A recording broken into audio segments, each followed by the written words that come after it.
প্রিয় শিক্ষার্থীরা, ধারাবাহিক ক্লাসের অংশ হিসেবে আজ আমরা অবগত হতে যাচ্ছি 100টি প্লাস অ্যাডভান্স প্রিপোজিশনাল ফ্রেজ সম্পর্কে। আচ্ছা, নর্মালি আমরা প্রিপোজিশন ব্যবহার করে থাকি এবং সেই প্রিপোজিশন দিয়ে আমরা নাউন ফ্রেজ তৈরি করি, প্রিপোজিশনাল ফ্রেজ তৈরি করি, অ্যাডভার্বিয়াল ফ্রেজ তৈরি করি। তারপরে অ্যাডভার্বিয়াল ফ্রেজের মধ্যে অনেকগুলো অংশ আছে, সেগুলো তৈরি করে থাকি। Like adverbial phrase of purpose, adverbial phrase of reason, adverbial phrase of time, adverbial phrase of level or frequency, আর বেশ কিছু আছেও বটে। এই সমস্ত কিছু তৈরির জন্যই আল্টিমেটলি আমরা প্রিপোজিশনারি ব্যবহার করে থাকি। আচ্ছা, এই পর্যায়ে আমরা আমাদের ধারাবাহিক ক্লাসের অংশ হিসাবে ফ্রিহ্যান্ড ইংলিশ রাইটিং এর জন্য অ্যাপ্রোপ্রিয়েটলি ১০০টি ফ্রেজ সম্পর্কে আমরা অবগত হব এবং সেই ফ্রেজগুলো মূলত প্রিপোজিশনাল ফ্রেজ।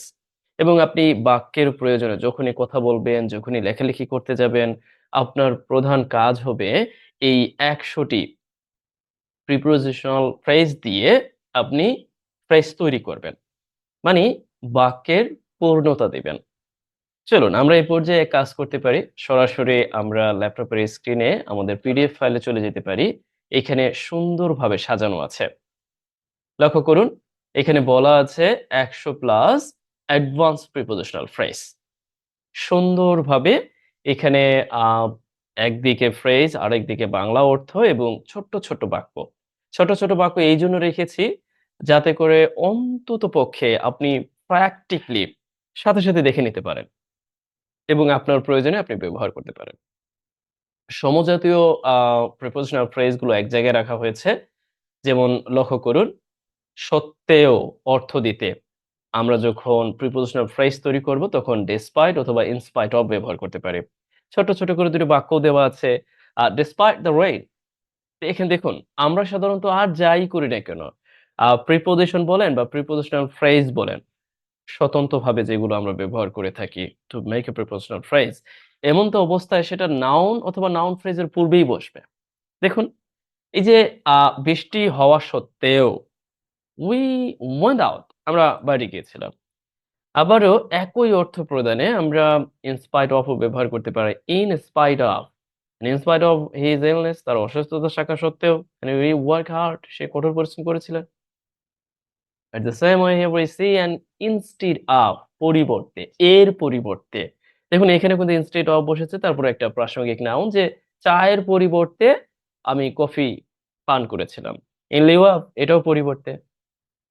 এখানে অর্থটা দিচ্ছে সে বাড়িতে থেকেছিল স্কুলে যাওয়ার পরিবর্তে। যদিও এটা উচিত হয়নি। আচ্ছা, এমন তো অবস্থায় আমরা স্পেসিফিকলি যেগুলো জানি সেগুলো দিয়েও বাক্য তৈরি করব। আর যেগুলো জানি না টিক মার্ক করে রেখে আমরা আরো বেশি, বেশি বাক্য তৈরি করব। আচ্ছা দেখুন, আমি তো সবগুলো দেখাচ্ছি না। জাস্ট এই দিকটাতে লক্ষ্য করুন। আমরা আ শুধুমাত্র এগুলো এক জায়গায় এনে রেখেছি। এই যে in addition to, ছাড়াও। আচ্ছা? এখানে আছে যেমন in addition to English, English ছাড়াও she speak Spanish, সে স্প্যানিশে কথা বলতে পারে। বাট যেমন আমি বললাম যে আমি এই মোবাইলটি ছাড়াও, মানে এটাকে আমরা বলতে পারি Samsung মোবাইল ছাড়াও আমি একটা Vivo ব্যবহার করি। তার মানে এটাও ব্যবহার করি, এটাও ব্যবহার করি। এই ২ টাই ব্যবহার করি এই অর্থে আমি কিন্তু বলতে পারি যে in addition to Samsung phone, এরপর আমরা বলতে পারি যে I use, এটাও ব্যবহার করি। আচ্ছা, অনেক সময় আমরা অলসো ব্যবহার করে দিই। না, এইটা যখন দিবেন তখন এখানেই কিন্তু অলসো এর কাজটা আছে। যে এইটা ছাড়াও এটাও ব্যবহার করি। মিনিং দ্যাট আমি ইংরেজি ছাড়াও স্প্যানিশে কথা বলি। একই অর্থে আপনি এটাও ব্যবহার করতে পারেন as well as। লক্ষ্য করেন যে she speaks, সে ইংলিশে কথা বলে as well as France, সে ফ্রান্সে কথা বলে। আচ্ছা, ফ্রান্সে আমার কিছুটা দক্ষতা আছে, পুরোপুরি না। আমি প্রাইমারি এবং সেকেন্ডারি লেভেলে ফ্রান্সের কোর্স করেছিলাম। আচ্ছা, এই অবস্থায় লক্ষ্য করুন along with, সাথে বা সঙ্গে অর্থ দিতে আমরা মূলত সাবজেক্ট বা নাউন সম্পর্কে অতিরিক্ত তথ্য প্রদানের জন্য ব্যবহার করতে পারি using or making prepositional phrase. দেখুন এখানে সাবজেক্ট হচ্ছে দ্য টিচার আর ভার্ব হচ্ছে ভিজিটেড দ্য মিউজিয়াম, মানে মিউজিয়াম কি ভ্রমণ করেছিলেন। কিন্তু তার সাথে এই টিচার আরো কিছু তথ্য দেওয়া হয়েছে যে সেই সাথে স্টুডেন্টরাও, তার মানে সেই সাথে এই টিচারের সাথে স্টুডেন্টরাও মিউজিয়াম ভ্রমণ করেছিলেন। সাধারণত যখন আমরা রাইট ফর্ম অফ ভার্ব পড়ি বা যখন আমরা এমসিকিউ পড়তে যাই ইংরেজিতে তখন এই বিষয়গুলো নিয়ে আমরা দ্বিধাদ্বন্দ্বে পড়ি বা অনেকেই আমরা এগুলো নিয়ে পড়াশোনাও করি বটে। দেখুন, সিম্পল ব্যাপার। আপনি যখনই প্রিপোজিশন যুক্ত করে কোনো অতিরিক্ত তথ্য প্রদান করবেন, সেটা অ্যাডজেক্টিভ এর মতো ফাংশন করবে। আর সেই অংশটা কখনোই মূলত ভার্বকে প্রভাবিত করবে না। এটা টোটালি অতিরিক্ত। বুঝতে পারছেন তো? আচ্ছা, এরপরে দেখুন টুগেদার উইথ একই অর্থে এখানে ব্যবহার হচ্ছে। আচ্ছা, একই রকমভাবে আমরা আরো গুরুত্বপূর্ণ যেই ফ্রেজ গুলো আছে, এখানে এগুলো আছে, এগুলো আপনি দেখে নিতে পারেন। আ আমরা আরো কিছু দেখার এই যে দেখুন এই দিকটাতে লক্ষ্য করুন বা এই দিকটাতে লক্ষ্য করুন। সম্পর্কিত বোঝাতে যে in terms of বিষয়, with regard to বিষয় সম্পর্কিত, related to সম্পর্কিত, in relation to সম্পর্কিত, in connection with জড়িত থাকায়। এখন আপনার কাছে মনে হতে পারে ধুর ছাই একটা পড়লেই তো হবে। আচ্ছা একটা পড়লে হবে না। না হওয়ার পেছনে কারণ কি জানেন? আপনি যখন রিডিং পড়তে যাবেন তখন তো আপনাকে অর্থ উদ্ঘাটন করতে হবে। তবে আপনি এটাও বলতে পারেন আমি কোথায় কোনটা ব্যবহার করব। তাহলে আমি পরামর্শ দিব, কথা বলার ক্ষেত্রে আপনি সর্বদা চেষ্টা করবেন বিষয় নির্দেশ করতে। অ্যাবাউট তো আমরা সচরাচর ব্যবহারই করি। বাট ইন টার্মস অফ যদি আপনি পারেন ব্যবহার করবেন উইথ রিগার্ড টু অনেক সময় অ্যাডভান্স ইংরেজি লেখালেখি কথা বলা রেফারেন্স করার জন্য আমরা ব্যবহার করে থাকি, রাইট? আ রিলেটেড টু তো সচরাচর আমরা ব্যবহার করি। ইন কানেকশন উইথ এটাকে আমরা ব্যবহার করতে পারি। যেমন ধরুন পুলিশ কাউকে ধরলো কোনো কিছুতে জড়িত থাকায় বা কোনো একজন রাজনৈতিক আ ধরা পড়েছে কোনো কিছুতে সম্পৃক্ত থাকায় বা জড়িত থাকায়। এমন তো অবস্থায় আমরা ইন কানেকশন উইথ ব্যবহার করি। আপনি পত্র-পত্রিকায় দেখতে পাবেন ব্যাপারটা। যে a young boy has been held in connection with extortion in Dhaka. ঢাকায় extortion এর অভিযোগ থাকায় একজনকে ধৃত করা হয়েছে। একজন বয়কে ধৃত করা হয়েছে। Or see here and I'm going to discuss the topic related to climate change and you can also use here in relation to. No problem. আপনি পারবেন। এইভাবে ১০০ টি ফ্রেজ অনেকে বলতে পারেন এগুলো তো জানা আছে। আচ্ছা, আপনার যদি জানা থাকে স্পেসিফিকলি লেখার সময় আপনি কেন এপ্লাই করতে পারেন না? আপনাকে এখন থেকে আমি পরামর্শ দিব। আপনি এইটাকে সামনে রাখবেন। সামনে রেখে তারপর লিখবেন। কত নম্বর কথা এগুলো হবে না আপনার? যেমন দেখুন আরেকটু অ্যাডভান্স এ যদি আমরা দেখি ধরুন এই জায়গাটায়। এখানে আছে পক্ষে সমর্থনের তুলনায়, কম্পেয়ার টু তুলনায়, এ পর্যন্ত অ্যাজ অফ আচ্ছা? তারপরে আমরা যদি একটু দেখি দেখুন আপনি বাক্যসহ দেখার চেষ্টা করবেন। এই দিকটাতে আমরা একটু লক্ষ্য করি। সবচেয়ে বেশি ব্যবহার হয় এই ব্যাপারগুলো। আমরা যদি একটু দেখার চেষ্টা করি এই দিকটাতে ইনক্লুডিং সহ একটা অর্থ দেয়। ইনক্লুডিং ২ টা অর্থ দেয়। একটা যার মধ্যে রয়েছে।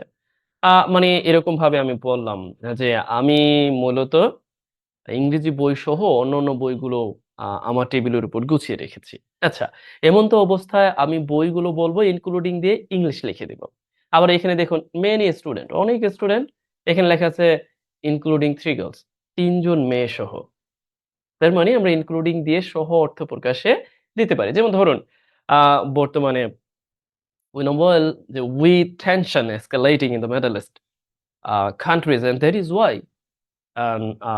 many countries including বাংলাদেশ সহ and they will be bearing the brand of repercussions of a ongoing war the triggered by two illegal states.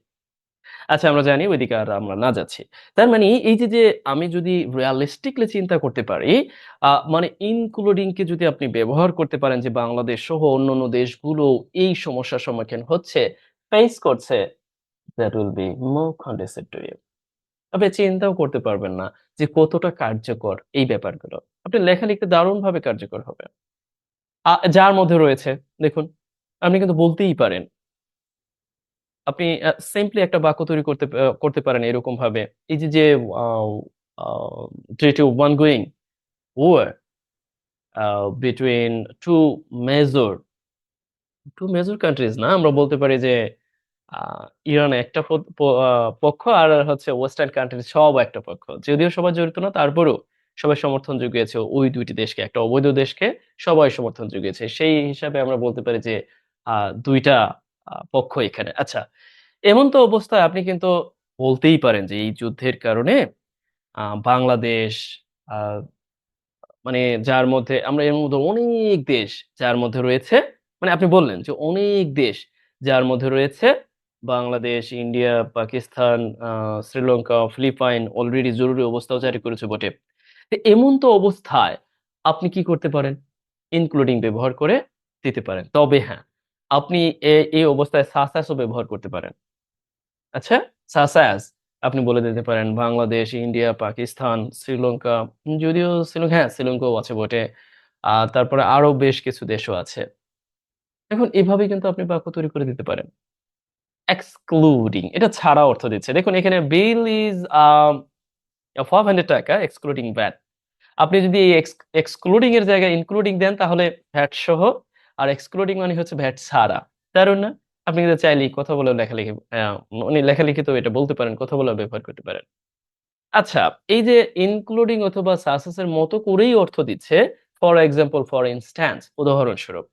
তবে আমরা যখন ফর এক্সাম্পল বা ফর ইনস্ট্যান্স লিখছি তখন আমরা পূর্ববর্তী বাক্যের আ আ আবার চাইলে আমরা মাঝেও ব্যবহার করতে পারি। যে আপনি বললেন যে, "আমি এটা পছন্দ করি।" তারপর আপনি লিখে দিলেন যে, "ফর এক্সাম্পল" এরপরে একটা লিস্ট দিয়ে দিলেন। ফর ইনস্ট্যান্স একটা লিস্ট দিয়ে দিলেন। যদিও আমরা বা মানে উদাহরণ দেওয়ার জন্য বাক্যের শুরুতে অনেকটা কনজাংটিভ অ্যাডভার্বিয়াল ফর্ম হিসেবে ব্যবহার করার চেষ্টা করি বটে। আচ্ছা, এমন তো অবস্থায় আপনি কিন্তু এগুলোকে ব্যবহার করতে পারেন। আবারও আমরা চাইলে এগুলোর পরিবর্তে কোলন ব্যবহার করতে পারি। সেটাও আমরা শিখেছি। আমরা চাইলে আ আ এম ড্যাশ ব্যবহার করতে পারি। সেটাও আমরা শিখেছি আমাদের পাংচুয়েশন এর ক্লাসে। তবে এগুলো প্রপার যেগুলো দেওয়া যায় আমার মনে হয় এগুলো ব্যবহার করাটাই বেস্ট হবে বটে। আচ্ছা এমন তো অবস্থায় আমরা যেটা করতে পারি আ আরো একটু দেখার চেষ্টা করি। যেমন দেখেন ইন কন্ট্রাস্ট টু বিপরীতে, as opposed to বিপরীতে, contrary to বিপরীতে, ইন অপোজিশন টু বিপরীতে। এখন আপনার কাছে মনে হতে পারে ধুর ছাই একটা জানলেই তো হয়। এতগুলো জেনে লাভ আছে কি? To be honest. আপনি যখন পড়তে যাবেন তখন as opposed to যখন দেখতে পাবেন যে এটা যে অ্যাডভার্ব প্রিপোজিশনাল ফ্রেজ হিসাবে টু মেক প্রিপোজিশনাল ফ্রেজ তৈরিতে মনোভাব অর্থ প্রকাশে আপনি ব্যবহার করতে পারবেন। এই ব্যাপারটা যতক্ষণ পর্যন্ত না জানবেন ততক্ষণ পর্যন্ত কি হবে? হবে না। He refers to sorry to say here I have made a mistake. He prefers tea as opposed to coffee মানে কফির বিপরীতে সে এটা পছন্দ করে। আচ্ছা? আমরা চাইলে যদিও সরাসরি অর্থে না আমরা মতের প্রকাশের বিপরীতে in contrast to ব্যবহার করে থাকি, as opposed to ব্যবহার করে থাকি, contrary to ব্যবহার করে থাকি। contrary to the report, রিপোর্টের বিপরীতে রিপোর্টে যেটা হওয়ার কথা ছিল the situation improving ভালো হচ্ছে। একই রকম ভাবে এখানে একটা বাক্য আপনি তৈরি করে ফেলতে পারেন। কি? খুব বেশি জটিল মনে হচ্ছে? খুবই সহজ। আমি ছোট্ট, ছোট্ট বাক্য রেখেছি এইজন্য যে অন্ততপক্ষে যেন আপনি ১০ মিনিট সময়ের মধ্যে এটাকে রিভিশন দিয়ে ফেলতে পারেন। যে হ্যাঁ, আপনি এগুলো দিয়ে বাক্যগুলো লিখবেন। ও হ্যাঁ, এগুলো দিয়ে আপনি আপনি নিজে যখন বলবেন তখন বাক্যগুলো বলবেন। এটা হবে একেবারে appropriate way of learn I think so। আচ্ছা, এমন তো অবস্থায় দেখুন কারণে নির্দেশ করতে কতগুলো আছে না এখানে? শুধুমাত্র কারণ নির্দেশ করতে এখানে আপনি দেখেন কতগুলো ফ্রেজ ব্যবহার করা যাচ্ছে। আমরা এখানে শুধুমাত্র প্রিপোজিশনাল ফ্রেজ গুলো রেখেছি। বিকজ অফ কারণে। একেবারে সোজা বাংলা আমরা যখন কথা বলি তখন আমরা ব্যবহার করে থাকি। কারণে। সে দেরি করেছিল ট্রাফিকের কারণে। বলিবে? অথবা আপনি চাইলে কারণে অর্থ প্রকাশে ডিউ টু অথবা উইং টু ব্যবহার করতে পারেন। একই অর্থ দিতে আপনি ব্যবহার করতে পারবেন। আচ্ছা? তবে আমরা মোস্ট অফ দ্যা টাইম যেটা লক্ষ্য করি ডু টু এর ব্যবহারটা দেখতে পাই পত্রিকায় বেশি। আবারও দেখুন থ্যাংকস টু এটার মানেও কারণে। তবে পজিটিভ সেন্স এ ফলে অর্থ প্রকাশে। যেমন আপনি বলতে পারেন যে মোবাইল আবিষ্কারের ফলে বুঝতে পেরেছেন? তার মানে মোবাইল আবিষ্কারের কারণে, কারণে কিন্তু এখানে কিন্তু নেগেটিভ সেন্স এ না, পজিটিভ সেন্স এ আমরা বলছি। তবে নেগেটিভ সেন্স আপনি ব্যবহার করতে পারবেন। বাট বিষয়টা হলো মোবাইল আবিষ্কারের কারণে, ইন্টারনেট আবিষ্কারের ফলে আমরা এখন কি খুব সহজে যোগাযোগ করতে পারি। এমন তো অবস্থায় আপনি কিন্তু থ্যাংকস টু ব্যবহার করে দিতে পারেন। যদিও এটা অ্যাডভান্স পত্র-পত্রিকা আপনি লক্ষ্য করবেন। সাধারণত এইভাবে নরমালি আপনি লক্ষ্য করবেন না। আবার কথা বলে যদি আপনি ব্যবহার করেন, ঝামেলায় পড়ে যেতে পারেন। থ্যাংকস টু অর্থ উদ্ঘাটন করতে গিয়ে অনেকে বলবে, ধন্যবাদ দাদানতে। আচ্ছা, এ জাতীয় সমস্যায় পড়তে হবে না। লেখালেখিতে আ if you want a write you can। But সেটাও আপনাকে বুঝতে হবে কোন লেখায় এটা আপনি এপ্লাই করবেন। আপনি যদি স্কুলের বা এখানে ওখানে যারা এই ব্যাপারে কম অবগত আছেন, আমি ছোট করছি না কাউকে। তাদের সামনে এই থ্যাংকস টু ফলে বা কারণে অর্থ দিতে আপনি যদি লেখেন, তাহলে আপনার মানে সে পড়েও বিব্রত হবে, আবার আপনাকে স্কোরও কম দিবে। তেমন তো অবস্থায় সুযোগ বুঝে অবস্থান বিশেষে থ্যাংকস টু এর ব্যবহারটা করবেন, তাছাড়া দরকার নেই। আচ্ছা, অ্যাজ a result of এর ফলে দেখুন তো এটাও পজিটিভ or নেগেটিভ সেন্সে you can use here as a result of এর পরে আপনি একটা নাউন বসায় দিবেন, নাউন ফ্রেজ বসায় দিবেন। As a result of the ongoing war মানে এই ongoing war এর ফলে বা এর ফলে কি Bangladesh right now facing problem, suffering or bearing the brand of problem, right? আবার দেখুন one account of এর কারণে আবারও আমরা with phrase construction তৈরির জন্য with এর ব্যবহারটা লক্ষ্য করি। লাইক with আচ্ছা এই ২ টা বাক্য আপনি তৈরি করবেন। যদিও এখানে নাই আমি মুখে বলে দিয়েছি আপনি তৈরি করবেন। ৩ টা বাক্য। আচ্ছা with severe fever মানে প্রচন্ড জ্বরের কারণে। দেখুন এখানে কিন্তু construction with phrase construction অর্থে with কারণে অর্থ দিচ্ছে। যে সে স্কুলে যেতে পারছে না। তার given বিবেচনা এখানেও অনেকটা কারণে বা কাছাকাছি অর্থ দিচ্ছে। that given his hard work and he will succeed সে কি করবে? মানে সফল হবে। আচ্ছা আপনি আমাকে বলুন তো, এই ব্যাপারগুলো খুব বেশি জটিল। আমি তো ছোট্ট, ছোট বাক্য লিখেছি। আ এটার মানে এই না যে আপনি ছোট্ট, ছোট বাক্যই মধ্যে সীমাবদ্ধ থাকবেন। আপনি আপনার মতো করে তৈরি করবেন। আচ্ছা? আচ্ছা চলুন আমরা পরবর্তীতে দেখি। আশা করছি ইতিমধ্যে আমি আপনাদেরকে মূল যেই থিমটা এটা বোঝাতে পেরেছি। যে আপনি মূলত খুব সহজেই আ এই ১০০ টি অ্যাডভান্স প্রিপোজিশনাল ফ্রেজ তৈরি করে আপনার নিজের মনের ভাব প্রকাশে দারুণভাবে লেখালেখিতে এপ্লাই করতে পারেন বটে। আচ্ছা এমন তো অবস্থায় আমরা এখানে একটু লক্ষ্য করি। বেসড অন ভিত্তি করে or on the basis of ভিত্তিতে। মানে যে আমরা অনেক সময় বলি না যে ওই ইনফরমেশন এর ভিত্তিতে পুলিশ সেখানে গিয়েছিল। অথবা আমরা অনেক সময় বলে থাকি যে আমি মূলত আ ইংরেজির উপর ভিত্তি করে বা ওই গল্পের উপর ভিত্তি করে আপনাদের সামনে এটা উপস্থাপন করতে যাচ্ছি। আচ্ছা? অথবা আপনাদের ইংরেজি লেখালেখিকে বিবেচনায় নিয়ে আমি কিছু একটা করতে যাচ্ছি। এই যে আ অ্যাডভান্স প্রিপোজিশনাল ফ্রেজ গুলো আপনি যখন ব্যবহার করবেন আপনার লেখালেখিতে, যদিও আমি এখানে শর্ট ফর্মটা রেখেছি, পুরো বাক্যটা তৈরি করিনি, আপনি বাক্যটা তৈরি করবেন বটে। আচ্ছা। এরপরে দেখুন স্বার্থে। যেমন দেশের স্বার্থে আমরা সবাই কি?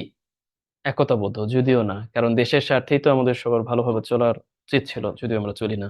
কারণ আমরা সময় সুযোগ পেলেই নিজের স্বার্থের জন্য আ যেটাকে বাংলা ভাষায় আমরা বলে থাকি সকল কিছুকে আমরা গুলিয়ে ফেলি। সকল কিছুকে নিজেদের স্বার্থে নিয়ে চলে আসি।